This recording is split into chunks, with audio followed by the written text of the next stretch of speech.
Today, I want to share with you 3 methods you can use to prioritize your tasks, your projects, whatever it might be, so that you can get the most done, either protecting yourself from having, a 0 day where you just don't get much done. Maybe you want to attack things in a certain way. And so I'm going to share with you these 3 that can be used by themselves, or you can use them together and kind of mix or match. So let's get into it.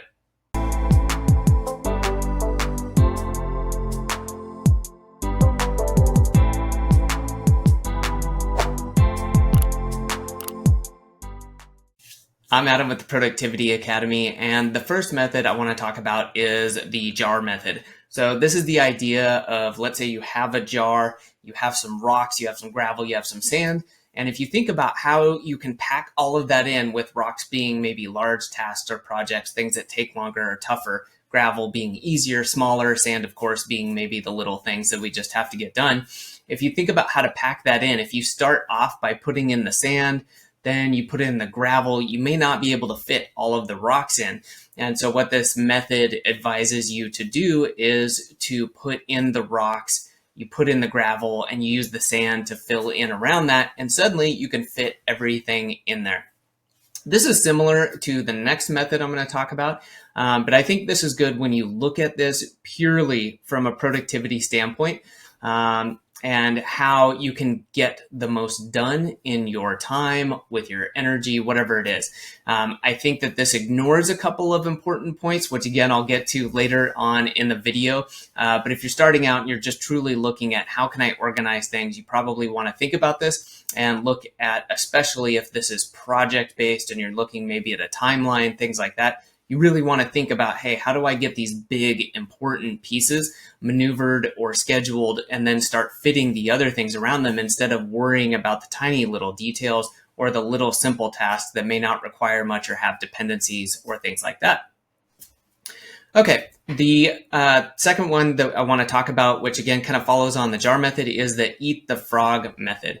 Okay, and if you're not familiar with this, this is the idea of, if you have to eat a frog today, then you might as well just do it right now and get it done with, instead of thinking all day like, oh, I've got to eat a frog, I've got to deal with this. The idea being, if you have a big, important task, you've got something either you're just not that motivated to do, it's just going to be a lot, it's a lot of work. Hey, we all have these things to do, and sometimes it's better to just get it done because you deal with it. You don't have to deal with the mental overhead of thinking about it, of procrastinating it, of pushing it off, and potentially not doing it. So these, I find, work for things that truly need to get done. And this is maybe not the best way to think about something that you could either delegate or you could break into smaller pieces. Again, if this is just something it has to be done, then why not train yourself to just get it done, get it out of the way, and make the rest of your day, week, whatever it is, easier.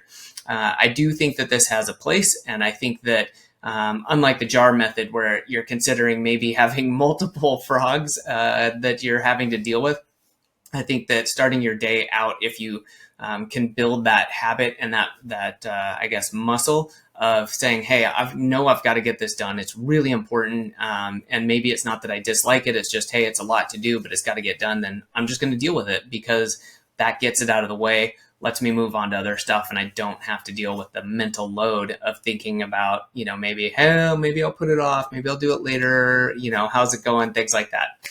So I think that the third method is still important, and I think a lot of times we tend to ignore this, or I see a lot of advice, like the eat the frog method, where it's just you do the hard thing all the time. It's like, yeah, okay, great. Unfortunately, that doesn't work in reality. I can't always do the hard thing. Some days I'm tired. Some days I just am not as motivated. And you can go into the background of this stuff and be like, oh, maybe I need to look at what I'm doing. Do I need to work on different projects? Can I delegate different things? But the fact of the matter is we all have to do things sometimes that we're just not motivated for, or we have an off day.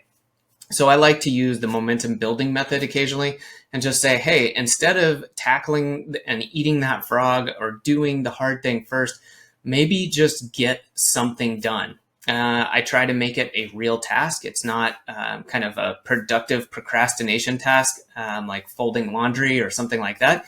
But it's something small, definitely something quick, something specific, maybe a 10 or 15 minute task that I can get done and that doesn't take as much energy. There isn't as much of a barrier. And once you get that done, you get that satisfaction of closing the loop, right? In your brain, you have completed a task. And generally, once you've kind of done that, you're now building that momentum so that your brain, your body, you're ready to just keep going and say, oh, okay, well, I got something done. That wasn't so bad. Let's just keep moving.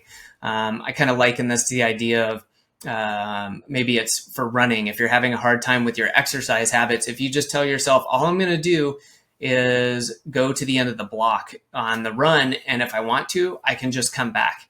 But if I feel like it, I'll just keep going. And generally, once you've done that, you've gone through the act of putting on your clothes, you made it out the door, you go to the end of the block, you're probably going to go a little bit further at least, maybe run a mile or two. Or, you know what, if you didn't like it, you can just come back and at least you did that thing. So I think that these three methods used together can be really powerful. You can use one on the days you need it. Or if you aren't familiar with these, I would just suggest writing one or two down and trying that when you start your day or you're doing your planning and see how it goes. If you have any questions, comments about this, leave it below and I'll get back to you. Thanks for watching.